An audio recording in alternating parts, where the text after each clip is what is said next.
Excellency, distinguished Governor of Chhattisgarh, President of this morning function, Dr. Sabita Acharya, distinguished delegates, speakers, young scholars, and media persons. It's indeed a privilege to be part and parcel of the long journey of the National Media Conclave, which is in its 7th edition. It's also time to remember my distinguished colleague and friend, Professor Sunil Kant Behra, who was a moving force in many of the academic dynamics of this National Media Conclave. The overall spread of the conference, the responses that it has received, and the themes that are going to be discussed have been partially introduced by my friend and the dynamic force behind the National Media Conclave, Shri Upendra Bhatt.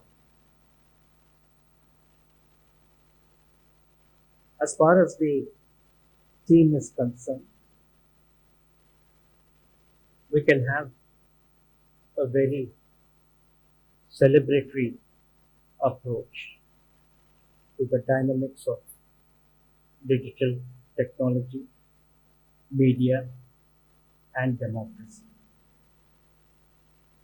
The latter two, media and democracy, are not contingent upon digital media at all. They are robust institutions which precede the so-called oncoming of the digital technology and the digital ecosystem. What is crucial is the scholastic understanding that many of you are intending to provide about the impact and consequences of the changes that have occurred. I don't think today is an occasion where we are looking at anything new or radical or revolutionary. Digital media ecosystem has been developed over more than over a decade, and therefore many of the aspects and dimensions have been under scrutiny of the academic scholarship for many more years, as well as in various fora. However, in terms of certain overarching concerns, there is a certain degree of constant engagement, I would say. One of the major issues is the philosophical reality of what technology is.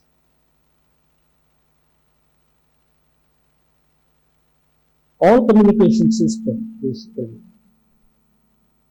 since the so-called advent of the Gutenberg phenomenon, are in one way or the other technology driven and technology centric. But what has probably changed and got augmented is the dynamics of connectedness, issues of access, and the notion of equity and participation. From the institutional dynamics of media as an institution to inform, educate, and entertain, another layer of that information management has been added in the digital ecosystem, which is the large scale participation of the society and population, which many of us tend to equate and argue as user generated content. Has the relationship between institutional media and user generated content resulted in deepening of democracy or division in democracy has been one of the major concerns all over the world. According to some studies which were conducted in Germany, very interesting, they see a lot of hope and promise for digital media and democracy in what their perception is as emerging democracy. But they see more harmful dimensions in already developed democracies. This is something that people in this part of wherever we are should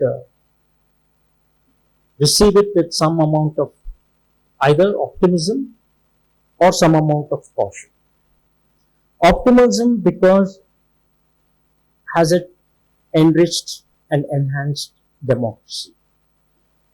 Caution is, are there any problems and concerns we need to have in the social fabric of our situation?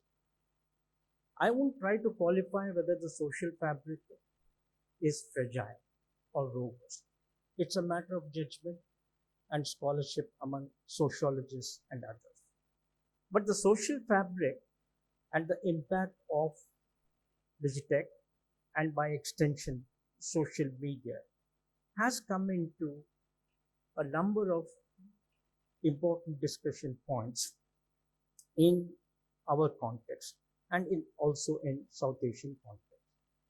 For example, the specter of either misinformation or disinformation or what we call as the fake news. That has been debated a lot.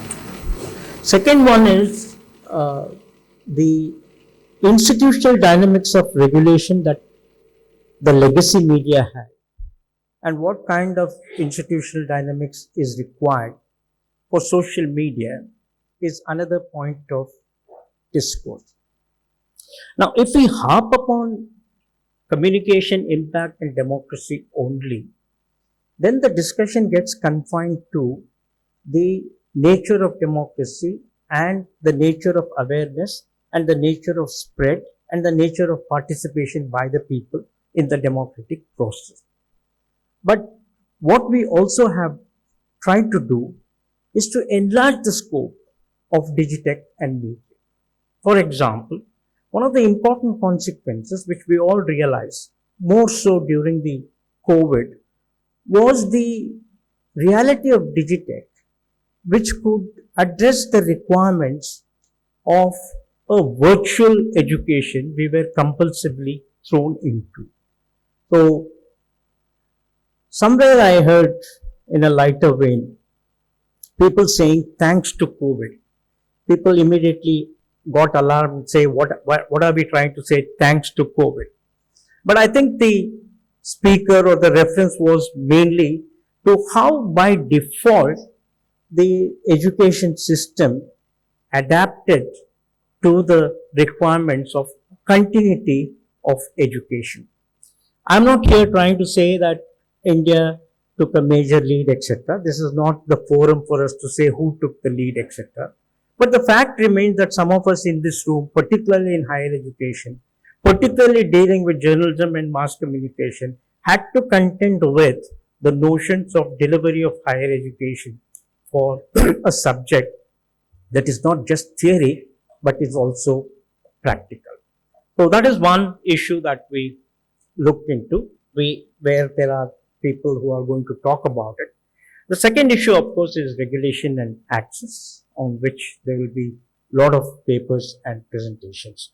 And Upendra has already mentioned, we have about 131 to 135 interventions.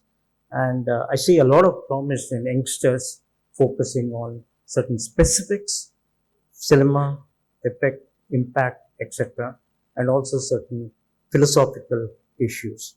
So, on the whole, the NMC, we do hope, takes a look at old issues but in a new ecosystem.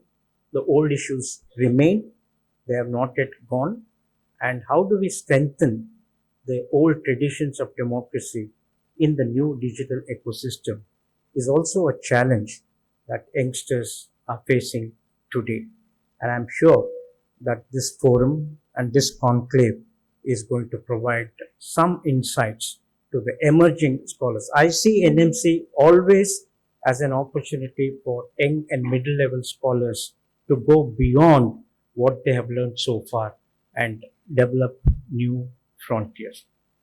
Indian journalism and media education now is in a robust phase where there's a lot of scholarship that is coming, and I do hope forums like this will provide an occasion for the scholars to develop their critical thinking. I said one can be celebratory, one can be cautious.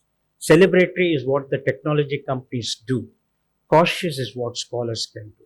Our critical interface to what is emerging is the only hope we have in our intervention in the democratic process. On that optimistic note, I thank Upendra ji and all of you for giving me this opportunity. Thank you very much.